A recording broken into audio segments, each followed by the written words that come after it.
والشمس وضحاها والقمر إذا تلاها والنهار إذا جلاها والليل إذا يغشاها والسماء وما بناها والأرض وما طحاها ونفس وما سواها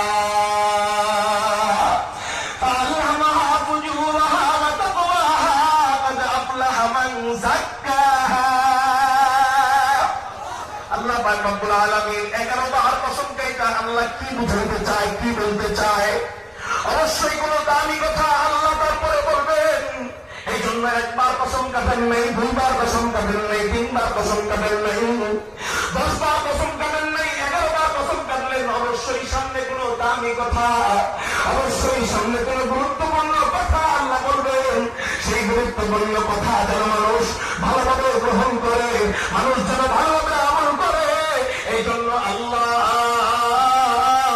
একবার দুইবার নয় 11 বার কসম করেছেন। চিৎকার দিয়ে বলেন আল্লাহু আকবার। 11 বার কসম কাটার পরে আল্লাহ কি বলেন এটাকে আপনাদেরকে শোনাবো, এটাকে আপনাদেরকে বলবো। যদি বলি আমল করবেন কারা কারা আল্লাহু আকবার বলবে। আল্লাহ আমাদের সকলের হাতকে তুমি কবুল করে নাও, সবাই বলি আমিন। আল্লাহ 11 বার কসম কেটে বলেন কদ আফলাহা মান যাক্কাহা। সফল কাম কামিয়াবি ওই ব্যক্তি